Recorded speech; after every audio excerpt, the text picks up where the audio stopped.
நாமக்கல் நகரமே அதிர்கின்ற அளவிற்கு மக்கள் வெள்ளம் கடல் போல் காட்சி அளிக்கின்றது.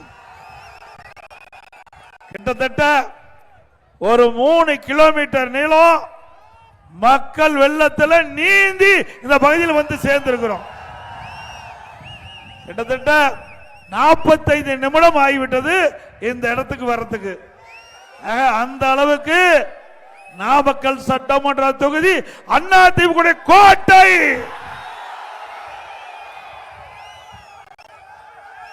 இந்த சிறப்பான எழுச்சி பயண பொதுக்கூட்ட நிகழ்ச்சியிலே தலைமுறையாற்றிய மதிப்புக்கும் மரியாதைக்கும் உரிய மாவட்ட கழகத்துடைய செயலாளர், முன்னாள் அமைச்சர், கழக அமைப்பு செயலாளர், சட்டமன்ற உறுப்பினர் அறிவிச்சவர் திரு பி தங்கமணி அவர்களே, பாஜக மாநில துணை தலைவர், முன்னாள் எம்பி எம்எல்ஏ அண்ணன் திரு கே பி ராமலிங்கம் அவர்களே, முன்னாள் அமைச்சர் சோதரர் எம்.ஆர். விஜயபாஸ்கர் அவர்களே, முன்னாள் அமைச்சர் டாக்டர் சரோஜா அவர்களே, முன்னாள் அமைச்சர் திருமதி எஸ். வளர்மதி அவர்களே, வாரியத்து சிறப்பித்துக் கொண்டிருக்கின்ற முன்னாள் எம்எல்ஏ சகோதரர் திரு ஏ. பிரபு அவர்களே, நாமக்கல் நகர கழக செயலாளர் முன்னாள் எம்எல்ஏ சகோதரர் திரு கே.பி. பாஸ்கர் அவர்களே,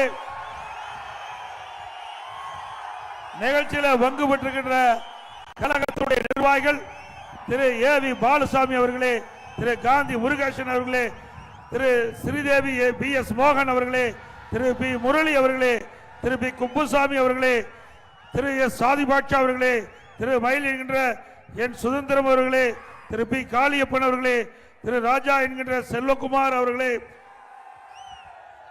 ஒன்றிய கழகத்தினுடைய செயலாளர் திரு கே. சேகர் அவர்களே, திரு என். பிரபாகரன் அவர்களே, திரு ஆர். கோபிநாத் பிஏபிஎல் அவர்களே, திரு ரவிச்சந்திரன் அவர்களே, திரு ராஜ வடிவேல் பிஏபிஎல் அவர்களே, பாஜக கிழக்கு மாவட்ட தலைவர் திரு பி. சரவணன் அவர்களே, ஐஜேகே தொகுதி பொறுப்பாளர் திரு முத்துராஜா அவர்களே, ஐஜேகே தொகுதி தலைவர் திரு சந்தோஷ் அவர்களே, தமாக கிழக்கு மாவட்ட தலைவர் திரு கோஸ்டல் இளங்கோ அவர்களே, வரியிருந்து சிறப்பித்துக் கொண்டிருக்கின்ற அனைத்து இந்திய அண்ணா திராவிட முன்னேற்ற கழகத்தினுடைய பல்வேறு மட்டத்தில் இருக்கின்ற நிர்வாகிகளே, கழக உடன்பிறப்புகளே, கூட்டணி கட்சி சேர்ந்த தலைவர்களே, நிர்வாகிகளே, தொண்டர்களே, வரியிருந்து சிறப்பித்துக் கொண்டிருக்கின்ற முன்னாள் அமைச்சர் அண்ணன் சின்னசாமி அவர்களே, வரியிருந்து சிறப்பித்துக் கொண்டிருக்கின்ற வியாபார பெருமக்களே, தொழிலாளர் நண்பர்களே, விவசாயிகளே, விவசாய தொழிலாளிகளே, பத்திரிகையாளர் ஊடக நண்பர்களே, மகளிரை சேர்ந்த சகோதரிகளே, இளைஞர் வட்டாளங்களே, அத்தனை பேருக்கும் என்னுடைய முதற்க நன்றி கலந்த வணக்கம். இன்றைக்கு திராவிட முன்னேற்ற கழகம் ஆட்சி பொறுப்பேற்று 53 மாத காலம் நிறைவு பெற்று விட்டது. இந்த 53 மாத திராவிட முன்னேற்ற கழக ஆட்சியில நாமக்கல் சட்டமன்ற தொகுதியில ஏதாவது ஒரு பெரிய திட்டத்தை கொண்டாந்துருக்காங்களா?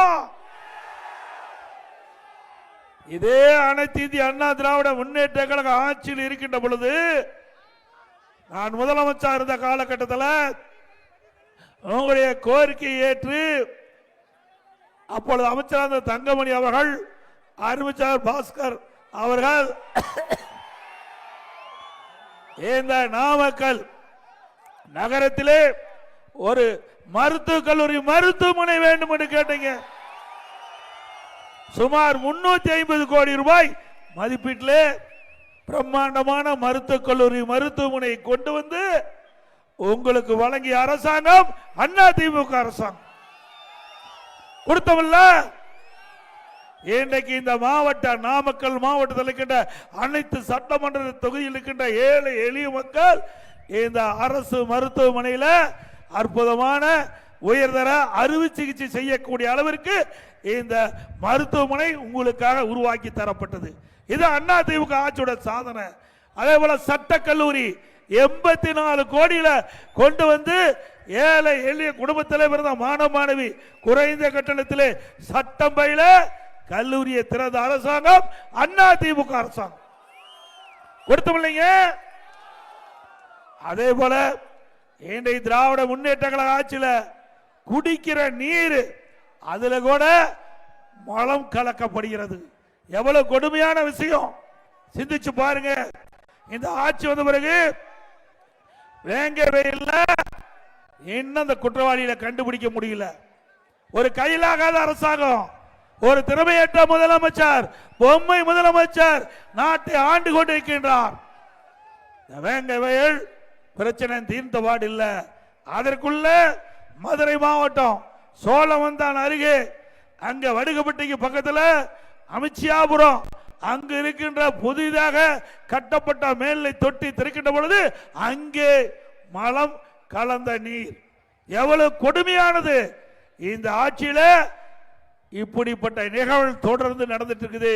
இதையெல்லாம் கண்டுபிடித்து தீர்க்கக்கூடிய அளவிற்கு முதலமைச்சருக்கு திறமை இல்லை. ஆகவே அடுத்த ஆண்டு நடைபெறுகின்ற சட்டமன்ற பொதுத் தேர்தலில் ஒரு நல்ல அற்புதமான அதிமுக ஆட்சி வளர நீங்கள் வாய்ப்பை தர வேண்டும் என்று அன்போடு நேரத்தில் கேட்டுக்கிறேன்.